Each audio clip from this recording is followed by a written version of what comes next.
ministro, bueno, Pedro Franklin, el ministro de Economía, dio a conocer de que se necesita hacer algún tipo de reformas tributarias, pedir facultades legislativas para el Ejecutivo. En fin, vamos a analizar esta temática con Yair Alvarado Espinosa. Él es coordinador de la Escuela de Negocios Internacionales de la Universidad César Vallejo. Él es economista también.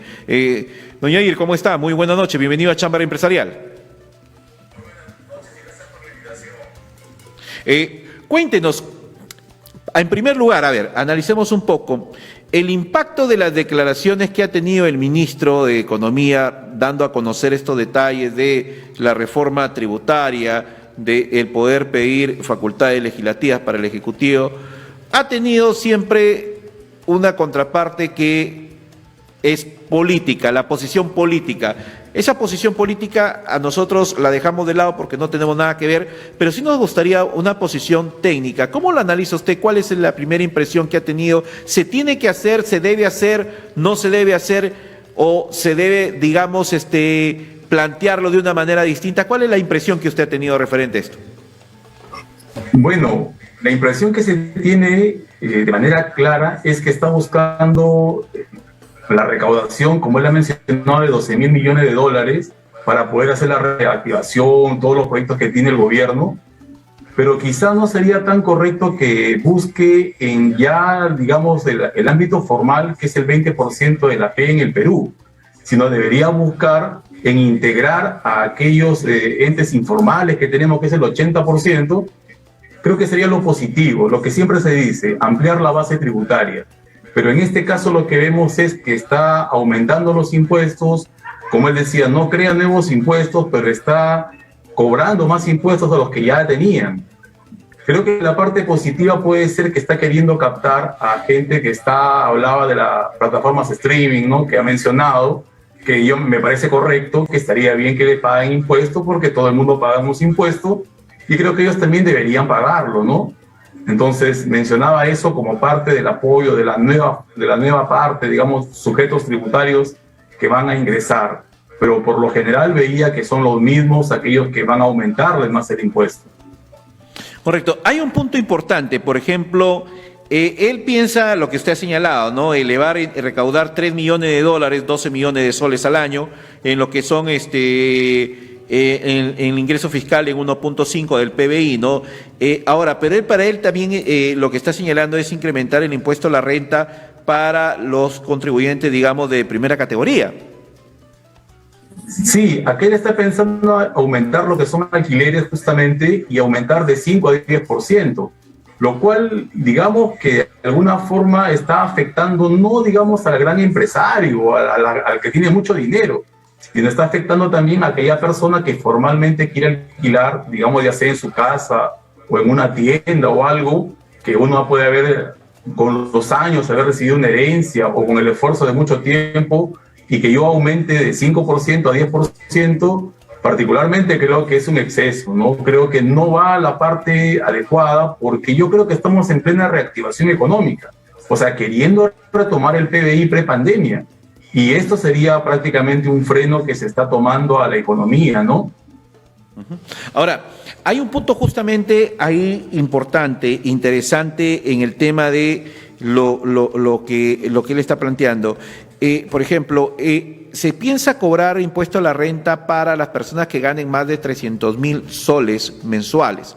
Por ahí escuché y vi algo que me pareció atípico de Bruce, del exministro, señalar que, por ejemplo, se atentaba con la clase media si se cobraba ese impuesto. Me pregunto yo, wow, o sea, la clase media son las personas que ganan 300.000 soles al año. Esa es clase media, entonces nosotros dejamos de ser clase media. No existiríamos, ¿no? Claro. No, yo creo que por ahí no va tanto la idea, porque evidentemente él hablaba de un 0.5%, decía que son los que van a afectar y van a pagar esto, ¿no? Pero yo no tanto lo vería por ese lado. Yo particularmente creo que en el fondo son distractores, ¿no? Mencionaba de una persona que tiene un carro de 200.000 dólares también y que le hincabe el ojo, el decía el Pedro Franklin, ¿no? Entonces, no tanto va por ahí. Yo creo que se va hacia los extremos. No ha dicho de dónde va a sacar esos 12.000 millones.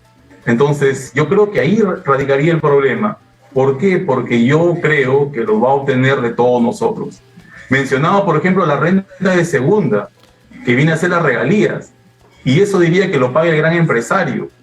Y aquí yo creo que las AFPs, que es donde yo pongo mi dinero, como cualquier trabajador, ellos colocan el dinero en las AFPs, y las AFPs invierten en bonos de acciones, y el impuesto hacia ellos también va a aumentar. Por lo tanto, yo sí voy a pagar parte de ese impuesto de renta de segunda categoría. Entonces, que no piense que lo va a pagar el gran empresario nada más, sino todos nosotros también, además del de cuarta y de quinta categoría, ¿no? Ese es cierto. Ahora, bueno, él señalaba, decía, de 200 peruanos, 2 nada más están implicados en este tema de los 300.000 soles, o sea, no es por qué alarmarse, señalaba. Y bueno, y una parte de algunos economistas dijeron que bueno, está bien, ¿no? Que paguen el 5% de sus impuestos, personas que tienen esa cantidad de dinero. Pero también hay otra parte que muy poco se ha mencionado, es el hecho de que yo escuchaba a algunos economistas con quien conversamos en Chámara Empresarial, que todo subsidio en el país no es sostenible en el tiempo. No puede ser sostenible. Llega un momento en que no vas a poder darlo. Llega un momento en que se te cae y no vas a poder dar.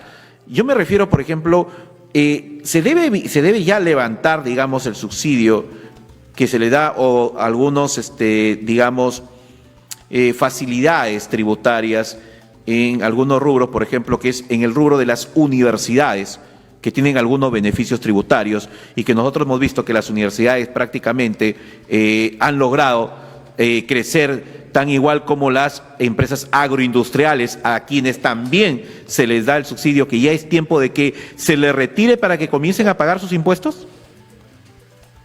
Creo que en este tema debería haberse un estudio realmente de la forma como se tiene y cómo se reinvierte. Creo que el subsidio es importante mientras ayude a una reactivación. Lo que estaba pasando, me hablaba del sector agroexportador, en el cual también estoy un poco imbuido, y el drawback, que era una parte del subsidio, iba disminuyendo. Pero luego se daban dando cuenta de que estaban perdiendo competitividad. Y ahora luego se ha detenido el drawback y ahora se ha postergado para que continúe ese tipo de apoyo de subsidio. Entonces hay que saber en qué momento retirarlo y en qué no. En el mes de diciembre cambió la ley tributaria, también la ley agraria, perdón, y eso ha afectado al agroexportador también. Entonces, lo del drawback como que va compensado. Yo creo que eso sí debería verse en qué momento se da.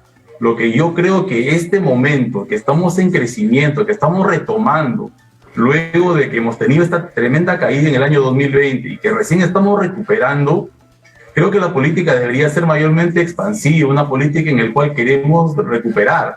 Y ahí está el manejo tan importante del presidente del Banco Central, que en este manejo tampoco se vaya al extremo de la inflación. Entonces, eso es lo que, mantener el equilibrio es lo que se quiere. Ahora, pero por ejemplo, en el caso de los subsidios, en el caso de los agroexportadores, la mayoría de las empresas tienen utilidades, 4,5 millones de dólares, 6 millones de dólares de utilidades, muy aparte de lo que gastan, muy aparte de lo que invierten, muy aparte de lo que utilizan. Entonces llega un momento en que se dice, wow, entonces hay que quitarles un poco, pues, lo que es el tema del apoyo, porque al final no van a perder.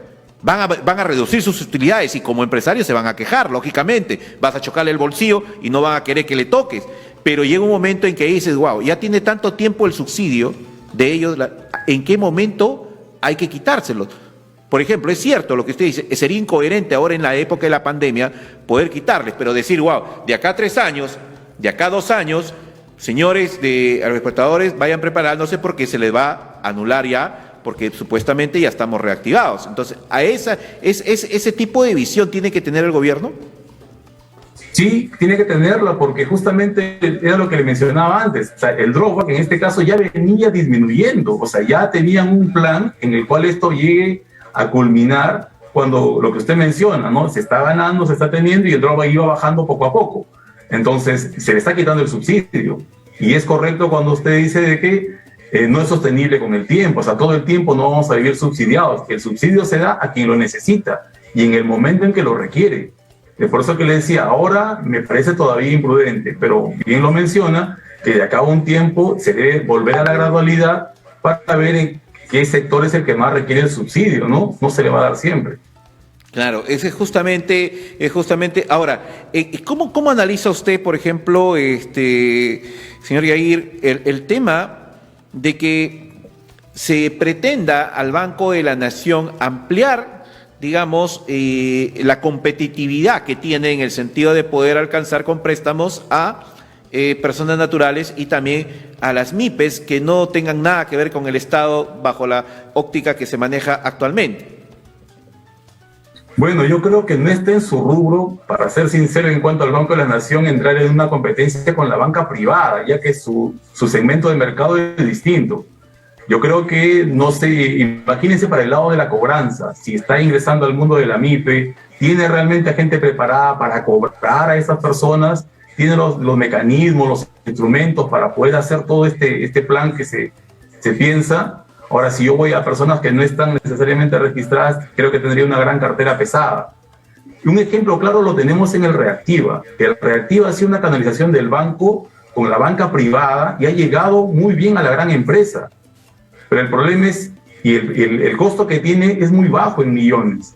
Hablamos de 600 millones, probablemente el costo del no pago del Reactiva, en promedio. Pero cuando hablamos de las MIPES, hablamos de un costo mucho mayor porque evidentemente no tienen la capacidad de solvencia y mucho menos la capacidad de vigilancia en cuanto a la recuperación de los créditos que puedan haber, ¿no? Y eso lo vuelve un poco no competente, sino incompetente. Pero me imagino que acá hay un tema que podemos nosotros visualizarlo y que yo más o menos me imagino que va a ser, o por la idea que tiene el ministro. Las MIPES formales son las únicas que se han visto beneficiadas del Reactiva. Las MIPES informales son las que acuden a las cajas municipales, a otras instituciones financieras. Me imagino que el banco, por ser banco, va a tener que trabajar solamente con las MIPES formales, donde el tema de la valorización de poder otorgarle un crédito en cuanto digamos, al retorno del dinero que se puede dar, es mucho más elevado que darle a un informal. Entonces yo estoy visualizando que este préstamo va a ser netamente para las pymes formales. Es que si uno piensa, y ahí viene la unión que hablábamos anteriormente con la parte tributaria. O sea, para que yo pueda darte el préstamo a un informal, ¿por qué el ministro Pedro Franqui no elabora un plan de formalización, de reinserción, para que esta pequeña empresa informal se formalice y pueda acceder a todos los beneficios que nos da la formalidad? Ahí estaría un poco la idea de ampliar la base tributaria de la educación, que eso, como usted sabe, tiene por lo menos 30 años ya. Cuando hablamos de la reformulación que tuvo la SUNAT en la década de los 90, ya se hablaba del implemento de la cultura tributaria y que hasta ahora vemos no rinde los frutos que se esperan, ¿no? Sigue la informalidad bastante amplia en el país. Eso es cierto, el tema de la ampliación tributaria es algo que, se podría decir, pasa por diferentes factores. Somos un país informal y eso todo el mundo lo reconoce. Y nosotros, el Perú se sostiene de la informalidad. También se reconoce por el tema de la empleabilidad y el dinamismo económico que se genera en ese sector. Por eso es que cuando se ataca la informalidad, sentimos nosotros la pegada. Y sobre todo también cuando se incrementa el sueldo mínimo, también se va a las empresas más pequeñas, son las que sienten la pegada y se pasan a la informalidad. Entonces, hay diferentes. El tema está en que, es cierto, no ha hablado nada del tema de la ampliación tributaria, pero me pregunto, ¿estamos en estas condiciones actualmente de reactivación de poder desarrollar alguna estrategia para ampliar la base tributaria? Es que es preferible ampliar la base tributaria o lo que se habla de la cultura. Hace años recuerda que, por ejemplo, al menos se empadronaba, sacaban RUT por lo menos, y yo con el tiempo podría, así como hablábamos de los subsidios que van gradualmente disminuyendo, acá también te puedes inscribir y poco a poco te cobro 20 soles, 30 soles para generar la cultura del pago por lo menos. Y eso es algo que tenemos todos arraigado. Y las personas normalmente, mayormente prefieren la informalidad. Por ejemplo, les cuento del sector agrario que nos pasa, no quieren los trabajadores asegurarse, porque creen que uno le está quitando el dinero cuando está pagando su jubilación, por ejemplo, ¿no? Y dicen, no, me estás pagando menos, porque es mi pensamiento, mi cultura. Y dice, págame completo y así no tengas seguro ni nada, yo continúo. Porque es la forma como tenemos en la educación sin ver el futuro, o sea, nuestra vejez, cómo iremos a trabajar, ¿no? No, en esa parte sí es cierto, en esa parte por eso es que tienen un régimen especial laboral los trabajadores. Eso es muy correcto. Entonces, a ver, ¿las facultades legislativas se les debe dar al Ejecutivo? ¿O considera que todavía deben más o menos tener un panorama mucho más claro? Porque, ojo, las reformas tributarias se cambian de enero a enero y ya estamos ya con los meses contados. Prácticamente hasta el 31 de diciembre tendría para poder plasmar esto, pero yo, si me pregunto una opinión personal, yo creería que lo formal hubiera sido que Pedro Franque hubiera presentado un programa concreto diciendo qué es lo que va a realizar. En cambio, yo veo que él ha presentado, ha comentado lo que ha dicho nada más, hablando cosas, digamos, para mí distractivas, de gente de 200.000, 300.000 dólares, y no ha mencionado qué es lo que realmente quiere cambiar, con excepción del alquiler que ha mencionado del 5 a 10%. Pero por lo demás simplemente lo ha mencionado y ha dicho de que cualquier cosa que no estén de acuerdo, está el Parlamento para que puedan tratar de ver, quitar la ley si no les gusta, pero no ha ido con un programa concreto. Y yo creo que esa ha sido una falencia, la formalidad que él debía tener al momento de presentar este tipo de requerimiento, ¿no?, ante el Congreso. Entonces, pero, a ver, acá viene el otro tema. Si es que no se le da, se piensa que se le está negando al gobierno, y siempre yo he dicho, el lado político daña al lado técnico que se quiere hacer en la economía. ¿Por qué? Porque las opiniones políticas y los medios de comunicación, en la forma como lo dan a conocer a la ciudadanía, crean toda esta inestabilidad también que se puede dar. Se debe hacer el planteamiento como se está haciendo de una manera, por ejemplo, en el caso de usted, un sustento técnico. No ha presentado esto, si él me lo presenta, quizás lo que yo voy a opinar puede cambiar, puede variar mi idea. Que él me lo diga, cómo lo va a hacer, cómo se va a hacer. Entonces, esa es la parte, pero lastimosamente a los políticos, cuando tú les hablas con cifras y les hablas muy técnico, piensan que les quieres engañar. Sí, justamente, y ahí va lo que hablábamos con la cultura de la informalidad. O sea, el hecho que un ministro se haya presentado de esa manera y haya comentado nada más, implica que hasta el ministro es informal.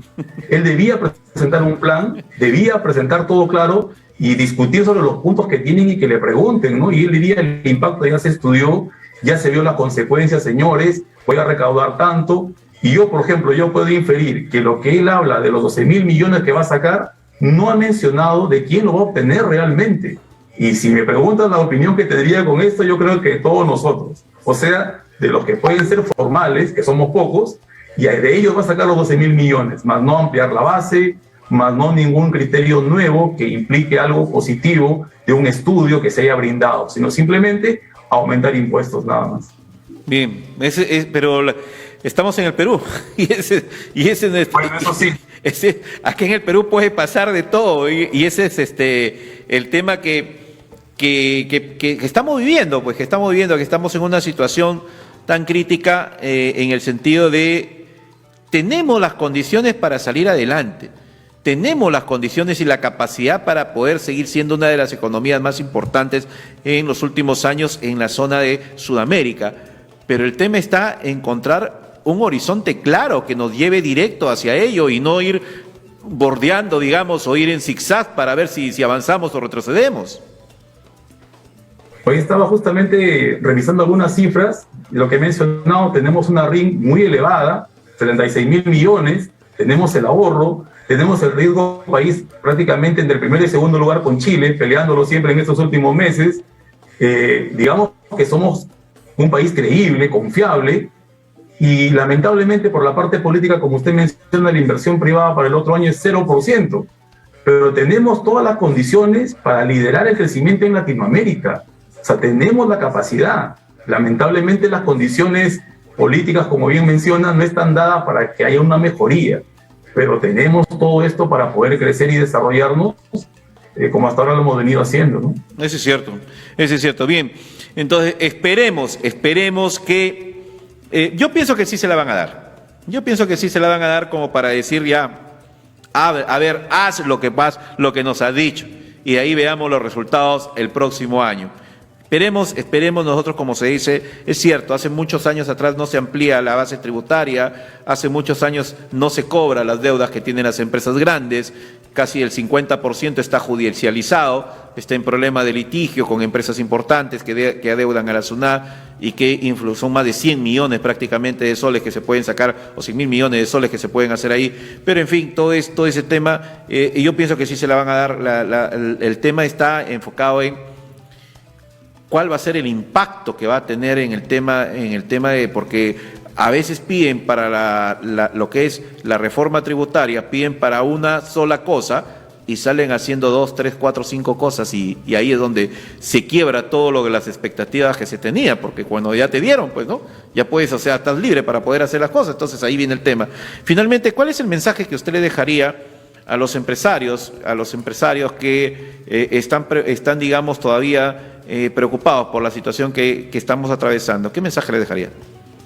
Bueno, realmente lo que queremos es, hasta ahora hemos pasado tantas cosas en el Perú y el empresario en el Perú es resiliente, que a pesar de todos los problemas que hemos vivido, somos una cultura emprendedora, pues, que lo ha demostrado paso a paso, ¿no? Lo que hemos vivido. Años atrás, recuerdo una charla en el año 2009, vino un capacitador extranjero de Estados Unidos y decía que justamente el emprendedor peruano era requerido por estos momentos cambiantes y se refería a lo que habían pasado ellos en el 2008-2009 con la crisis americana, mientras que el Perú todavía sobrevive con la informalidad, con los impuestos, con los gobiernos, y a pesar de todo eso, le decía recién, tenemos pues este crecimiento, esta gana de salir adelante con un riesgo país, a pesar de todo todavía bajo, con reservas altas, significa que la economía ha ido creciendo, y si pongo de tema hasta el sector agroexportador, ha tomado pues una gran preponderancia también, ¿no? Aparte ya de la minería. Entonces yo creo que los tiempos pueden ser positivos y a pesar de todas las adversidades, creo que podemos salir adelante. Así que pediría paciencia y en este caso fortaleza como siempre lo hemos tenido hasta ahora. Listo. Muchísimas gracias, Yair Alvarado Espinosa, coordinador de la Escuela de Negocios Internacionales de la Universidad César Vallejo. Otro día vamos a conversar, te voy a invitar para ver si conversamos sobre el tema del flete marítimo que preocupa bastante. La crisis del flete marítimo que, de verdad, hoy día he leído por ahí que NAI y otras marcas están preocupadas porque quizás sus productos no lleguen para la fecha navideña. O sea, ya salieron, pero están en ese tema.